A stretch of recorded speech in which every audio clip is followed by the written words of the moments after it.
When I was a kid, I often saw my father coming home late after a hard day of work, tired and complaining that the government in power is just not doing enough to control the increasing costs of commodities. I always thought, if money was just printed paper, then why is the government not printing more money? Why is everyone not earning the equal amount of money? Why is it that some people can afford everything and some people can't even afford the basic necessities? On growing up and receiving my education, I realised that printing more money won't solve any problems, but will cause inflation. If you print more money, then every household will have more money to spend on goods, and if there is more money chasing the same amount of goods, firms just increase the prices because the demand for those goods is more than the supply. We're living in a world where resources are limited, and the growing rate of alternative resources isn't able to catch up to the demand because of the population that keeps on increasing. Hence, the cost of these resources keeps on increasing, and to afford these resources, we have to work to contribute towards the nation's economy. The more you contribute, the more you get paid. The more you get paid,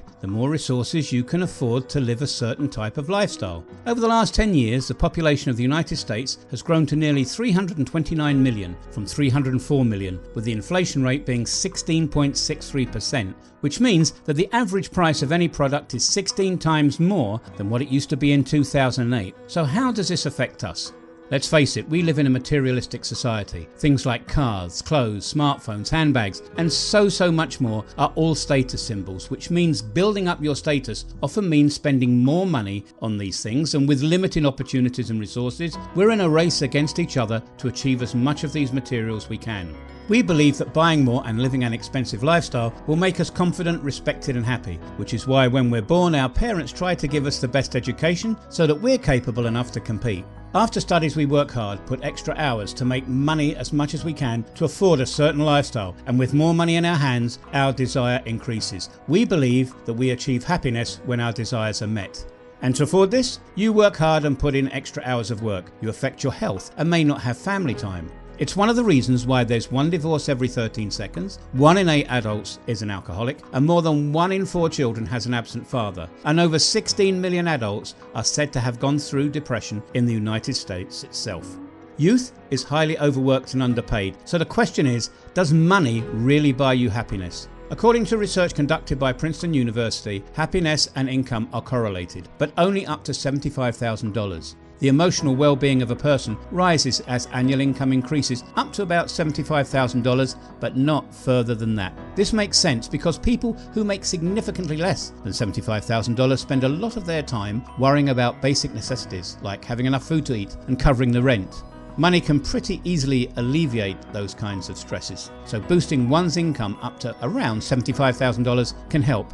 But as wealth rises, happiness levels remain the same. In fact, happiness might tend to decrease. Part of the diminishing return effect can be explained by adaptations. As wealth rises, people adjust or get used to their new and better circumstances. This increases their expectations and aspirations. For example, a newly rich person moving to an upscale neighbourhood will make the acquaintance of other people who seem even wealthier, and that can diminish happiness. He may be driven to increase earnings by comparison to others or a desire for material gains. Wealthy people also could face new problems tied to wealth, such as children who become spoiled, lazy or unappreciative. Now, we know that money can make us happier after our basic needs are met, but one of the biggest questions is how to allocate our money, which is, for most of us, a limited resource. There's a very logical assumption that most people make when spending their money. That's because a physical object will last longer, it will make us happier for a longer time. But the truth is, often when we buy that new pair of shoes or new car, we regret our purchases because we feel we may have made the wrong choice, or that we've spent too extravagantly, or something better will be available in the future. This feeling is called buyer's remorse. The reason for this is that when we buy objects, they're easily interchangeable with other objects. We get a brand new car, but there's a new model out within the next 6 months. Material things tend to eventually become outdated or broken. We get an initial boost in mood when we first buy them, but it quickly dies off. What causes a lot of misery for many of us is our homes, where we live and for which we spend dearly, and the wish to be somewhere else. We might live in the suburbs and wish we lived in the city. We might live in the city and prefer living in the countryside. We live in the countryside, we might wish we lived at the beach. We live at the beach, we wished we lived on an island. If we lived on that island, perhaps we might prefer the convenience of living in a suburb. If you were happy with where you lived and the home you lived in and didn't desire to live elsewhere or in a bigger or better home, imagine how much money you could save for better experiences in life. One of the enemies of happiness is adaptation, says Dr. Thomas Gilovich, a psychology professor at Cornell University who's been studying the question of money and happiness for over 2 decades. Gilovich and other researchers have found that experiences, as fleeting as they may be, deliver more lasting happiness than things. Here's why. 1. Experiences become a part of our identity.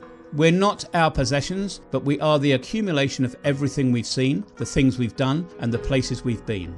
Buying an Apple Watch isn't going to change who you are. Taking a break from work to hike the Appalachian Trail from start to finish most certainly will. Our experiences are a bigger part of ourselves than our material goods, says Gilovich. You can really like your material stuff. You can even think that part of your identity is connected to those things, but nonetheless they remain separate from you. In contrast, your experiences really are part of you. We are the sum total of our experiences. 2. Comparisons matter little.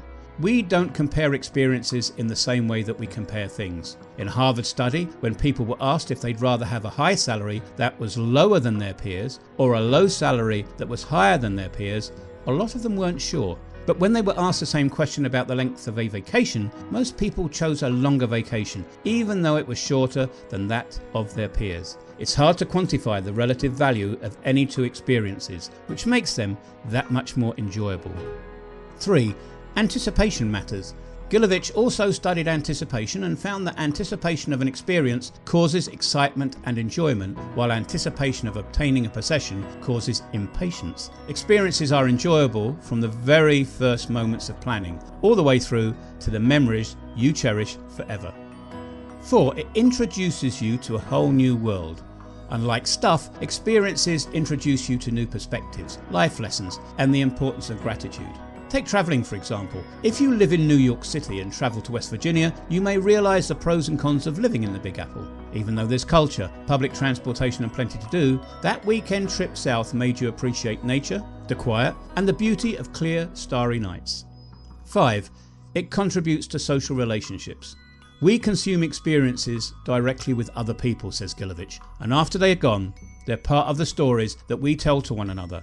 That seems like a more in-depth and interesting conversation than discussing your cars, gadgets, wardrobe, or even your boss souvenirs, right? 6. They are more memorable. At the end of the day, happiness is always a collection of good memories, and no material possession will ever match the kind of memories you get from experiences. So, stop investing in materialistic possessions and start investing in memories, because only that way you'll be happy, healthy, and loved, and that way you'll celebrate life with all your friends and family at your favourite place. Do subscribe to us for more such videos like this.